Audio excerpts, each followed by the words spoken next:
یہ رات جو ہے مخفی کیوں رکھی گئی؟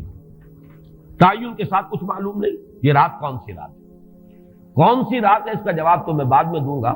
کہ اس میں جو آراء ہیں مختلف، لیکن یہ کہ اس کو کیوں مخفی رکھا گیا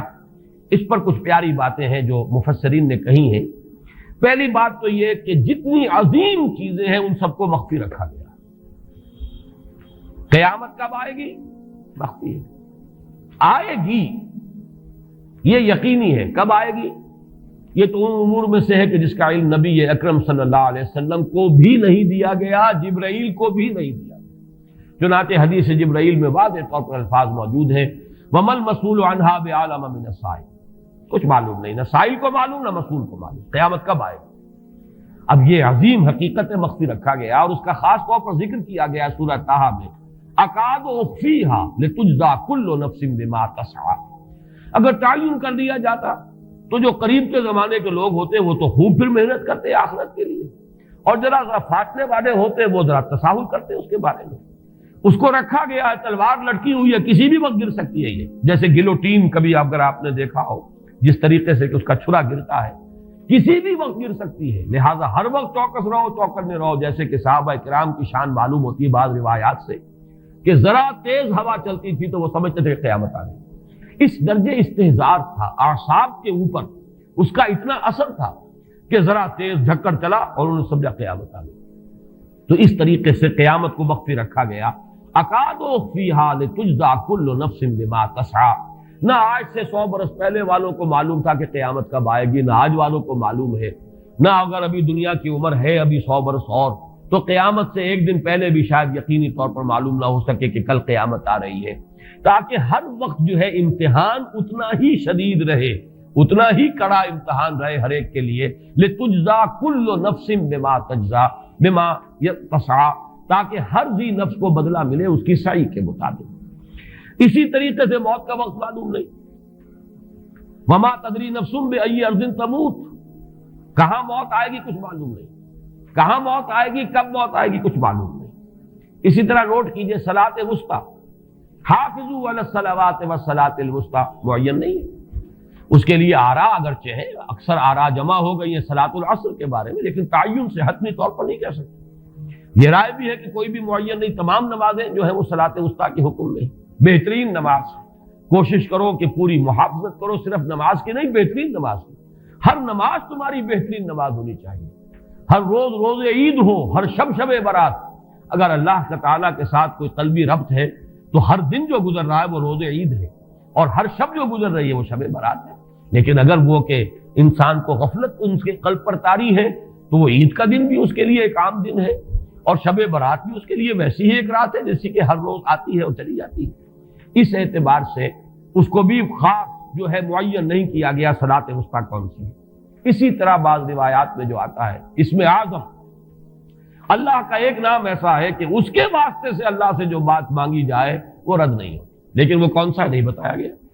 اقوال ہیں، اندازے ہیں، حی و قیوم پر زیادہ، الحی القیوم پر زیادہ لوگوں کا جو ہے وہ اجماع ہوا ہے، لیکن یہ کہ یقین سے نہیں کہہ سکتے۔ تو اسی میں اس کو بھی نوٹ کر لیجئے کہ اس کو مخفی رکھا گیا ہے لیلۃ القدر کو۔ لوگ زیادہ سے زیادہ محنت کریں، زیادہ سے زیادہ مشقت کریں، اس کے لیے جو بھی اس کی قدر و منزلت سے کسی درجے میں آگاہ ہے، وہ اگر معین ہی ہو جاتا کہ ایک شب یہ ہے تو پھر تو سب کے سب اس رات میں محنت کر لیتے، باقی راتیں جو ہیں وہ پھر سونی اور ویران گزرتی۔ لیکن یہ کہ مطلوب یہ ہے کہ زیادہ سے زیادہ راتیں آباد ہوں، زیادہ سے زیادہ راتوں میں ذکر ہو، عبادت ہو، دعا ہو، اس لیے اس کو مخفی رکھا گیا۔ یہ حکمت ہے۔ اس میں بھی ایک عجیب نکتہ ہے جو امام راضی رحمۃ اللہ علیہ نے بیان کیا ہے، اور حوالہ اگرچہ نہیں دیا اس حدیث کا،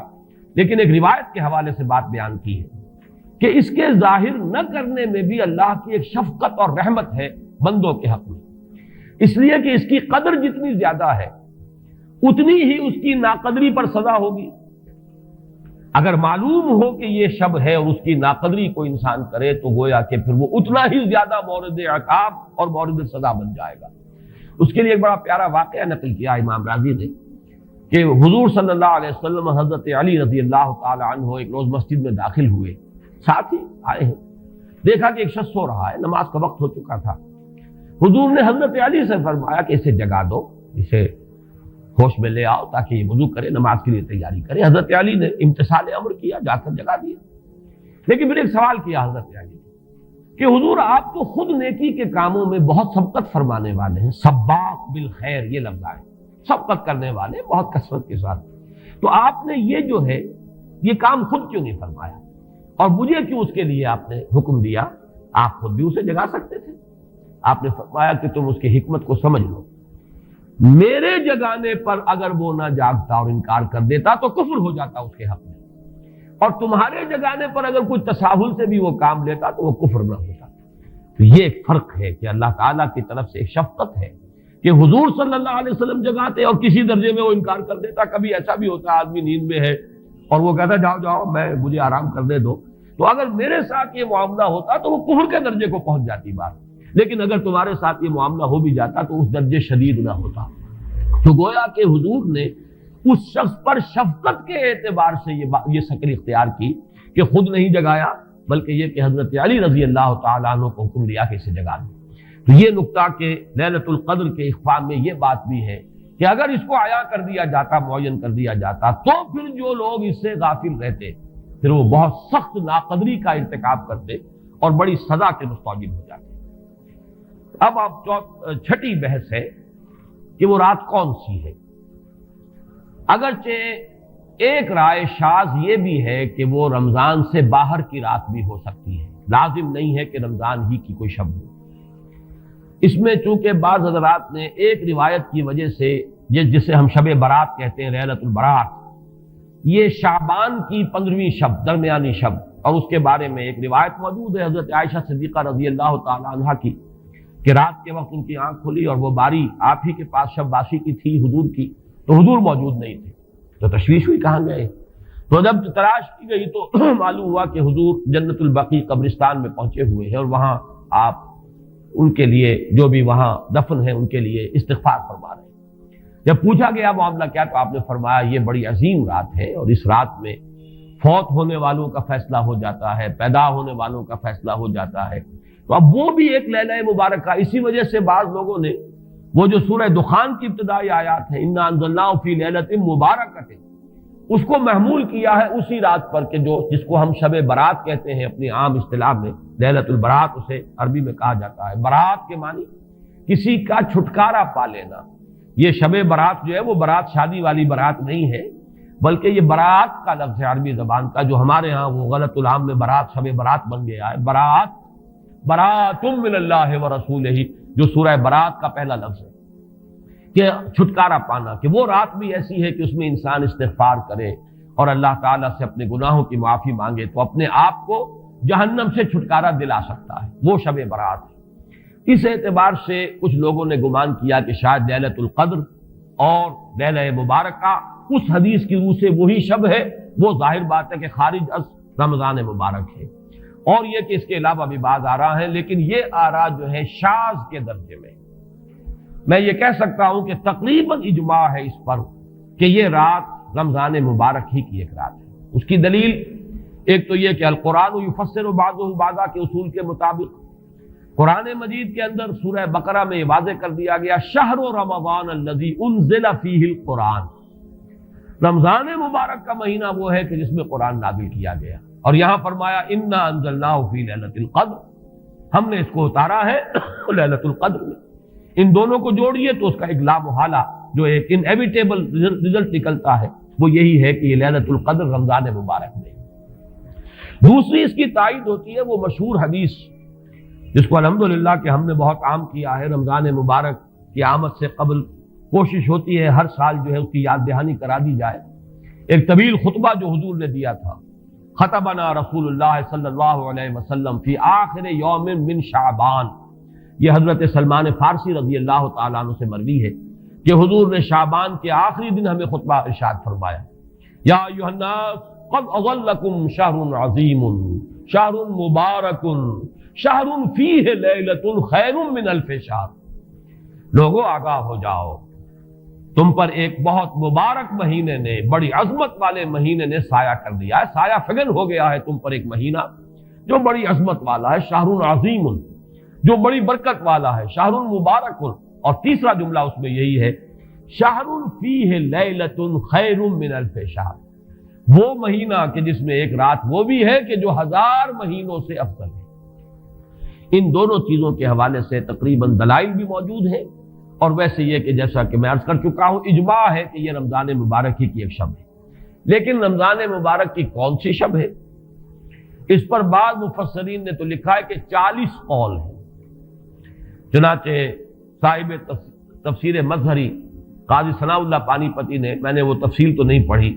کہ 40 قول نقل کیے، لیکن امام راضی نے جو 9 قول نقل کیے ہیں وہ میں تیزی کے ساتھ آپ کو سنا دیتا ہوں۔ ابن رزین رحمہ اللہ کا قول یہ ہے کہ رمضان کی پہلی شب ہے۔ حضرت حسن بصری رحمت اللہ علیہ، یہ ہے تابعین میں سے، اس لیے میں رضی اللہ عنہ نہیں کہہ رہا، رحمت اللہ علیہ۔ حضرت حسن بصری رحمت اللہ علیہ کی رائے ہے کہ یہ 17ویں شب ہے، یعنی وہ شب کہ پھر جس کے اگلے دن جو ہے وہ غزوہ بدر ہوا ہے، یوم الفرقان۔ حضرت انس رضی اللہ تعالی عنہ مرفوعاً روایت کرتے ہیں کہ یہ 19ویں شب ہے۔ محمد بن اسحاق جو بہت بڑے سیرت نگار ہیں حضور کے، ان کا قول ہے کہ یہ 21ویں شب ہے۔ حضرت عبداللہ ابن عباس رضی اللہ تعالی عنہما سے قول جو ہے مروی ہے کہ یہ 23ویں شب ہے۔ حضرت عبداللہ ابن مسعود رضی اللہ تعالی عنہ سے مروی ہے کہ یہ 24ویں شب ہے، اور اس کو میں ذرا اہمیت دیتا ہوں اس لیے کہ 24ویں شب جو ہے سورہ علق کی ابتدائی آیات کے نزول کے ضمن میں کچھ حساب کتاب کے جوڑنے سے 24ویں اور 25ویں شب کا بھی معاملہ جڑتا ہے، جو کہ میں نے آپ کو سورہ علق کے درس کے دوران بتایا تھا۔ اس کے بعد حضرت ابو ذر غفاری رضی اللہ تعالیٰ عنہ کا قول ہے کہ یہ 25ویں شب ہے۔ اس کے بعد حضرت ابی ابن کعب رضی اللہ تعالیٰ عنہ کا قول ہے، یہ وہ ہے جن کو کہ حضور نے خود فرمایا کہ اقرأہم ابی ابن کعب، قرآن مجید کے سب سے بڑے قاری حضرت ابی ابن کعب ہیں رضی اللہ تعالیٰ عنہ، اور ان کے بھی سینے پر آپ نے تھپکی دی تھی کہ ایک سوال کیا آپ نے کہ سب سے عظیم سورت کون سی ہے، اور جب انہوں نے صحیح جواب دے دیا سورہ فاتحہ، تو پھر یہ کہ اس پر حضور نے تھپکی دی کہ تمہیں اللہ تعالیٰ نے بہت صحیح مناسبت عطا کی ہے علم کے ساتھ۔ ان کی اور صحابہ میں سے بہت سے لوگوں کی رائے، یہاں تک کہ یہ کہا جا سکتا ہے کہ بقیہ اقوال جو ہیں وہ شاذ کے درجے میں ہیں، اور یہ گویا کہ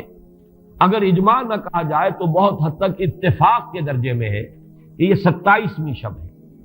اور اس 27ویں شب کے ضمن میں حضرت عبداللہ ابن عباس سے ایک روایت میں پہلے آپ کو بتا چکا ہوں کہ 23ویں شب، لیکن 27ویں شب کے ضمن میں جو مختلف روایات حضرت عبداللہ ابن عباس رضی اللہ تعالی عنہما سے مروی ہیں، ان میں بھی کچھ لطیف نکات ہیں، وہ میں بعد میں بیان کروں گا۔ اس کے بعد ایک شاذ قول اور بھی ہے کہ یہ 29ویں شب ہے۔ تو یہ گویا کہ 9 ہے اقوال، جن میں سے بعض جلیل القدر صحابہ کے ہیں، عبداللہ ابن مسعود، ابو ذر غفاری، ابن عباس، ابی ابن کعب، لیکن یہ ہے کہ سب سے زیادہ جو اتفاق اگر اجماع نہ کہا جائے تو 27ویں شب پر ہے۔ اس 27ویں شب کے بارے میں حضرت عبداللہ ابن عباس نے 3 نکتے بیان کیے۔ ایک نکتہ تو یہ ہے کہ یہ پوری سورہ مبارکہ جو ہے سورۃ القدر، اس میں 30 الفاظ ہیں، اور ان 30 الفاظ میں سے 27واں لفظ ہے ہیا حتی مطلع الفجر، یہ 27واں ہے۔ اس کے اعتبار سے گویا کہ انہوں نے ایک ربط قائم کیا ہے کہ یہ 27ویں شب ہے۔ ایک بات انہوں نے یہ کہی ہے کہ اللہ تعالیٰ کو وطر محبوب ہے، اللہ وطر و یحب الوطر، اللہ خود بھی اکیلا ہے اور وطر کو پسند کرتا ہے۔ پھر یہ کہ وطر جو ہے اب رمضان مبارک کے اندر اگر وہ وطر شمار کیے جائیں گے تو 14-15 وطر بن جائیں گے، لیکن اس میں چونکہ آخری عشرے کے بارے میں بہت سی روایات جو ہیں ان کا تقریباً اجماع ہو جاتا ہے کہ آخری عشرے میں، تو آخری عشرے میں بھی 5 وطر آئیں گے، 21ویں، 23ویں، 25ویں، 27ویں، 29ویں۔ لیکن حضرت عبداللہ ابن عباس کہتے ہیں کہ 7 کا حصہ اللہ تعالیٰ کو بہت پسند ہے، اور بہت سی چیزیں جو ہیں عالم تکوینی میں بھی اور عالم تشریعی میں بھی بہت سی چیزیں وہ ہیں کہ جو 7 کے حصے کے ساتھ وابستہ ہیں۔ 7 آسمان ہیں، 7 زمینیں ہیں، ہفتے کے 7 دن ہیں، طواف کے 7 شوط ہیں، سعی بین صفا والمروہ وہ بھی 7 مرتبہ ہے، ادھر سے ادھر، ادھر سے ادھر 7۔ اسی طریقے سے سجدے کے اعضاء بھی 7 ہیں، تو اس سے انہوں نے پہلے وطر اور وطر کے بعد 7 کا حصہ، رمضان کے آخری عشرے کی وطر راتیں اور ان میں 7ویں رات یعنی 27ویں شب، وہ اپنے اس حساب کتاب سے بھی. اور جب انہوں نے یہ بات بیان کی تو حضرت عمر رضی اللہ تعالی عنہ نے ان کی تحسین کی تھی. آخری بات اور بھی کہی گئی ہے کہ لیلۃ القدر جو ہے اس کے اندر حروف کو اگر شمار کیا جائے تو 9 بنتے ہیں، اور یہ لیلۃ القدر اس سورہ مبارکہ میں 3 مرتبہ آیا ہے. انا انزلناہ فی لیلۃ القدر وما ادراک ما لیلۃ القدر لیلۃ القدر خیر من الف شہر. اس اعتبار سے بھی 3 کو ضرب دی جائے 9 سے تو وہ بھی 27 کا عدد بنتا ہے. بہرحال یہ میں نے جیسا کہ عرض کیا تھا کہ ان کا کوئی تعلق نہ صرف سے ہے، نہ نحو سے ہے، نہ روایات سے، لیکن بہرحال حضرت عبداللہ ابن عباس کا ایک ذوق ہے. اس کو آپ ذوقی باتیں بھی کہہ سکتے ہیں، لیکن یہ کہ حضرت عبداللہ ابن عباس کی ذوقی بات ہے، لہذا اس کا کم سے کم تذکرہ ہو جانا چاہیے. ایک بحث یہ ہے کہ اہی باقیۃ ام لا، کیا یہ رات جو اس کی عظمت تھی یہ باقی ہے، یا صرف وہی رات جو تھی جس میں کہ قرآن مجید نازل کیا گیا وہی عظمت کی حامل تھی. انا انزلناہ فی لیلۃ القدر، یا یہ کہ اب بھی ہر سال یہ رات آ رہی ہے تو اسی عظمت کی حامل ہے، اسی قدر و منزلت کی، اسی برکت کی حامل ہے. اس پر بھی تقریباً ایک اجماع ہے کہ یہ لیلۃ القدر باقی ہے، ہر سال آتی ہے.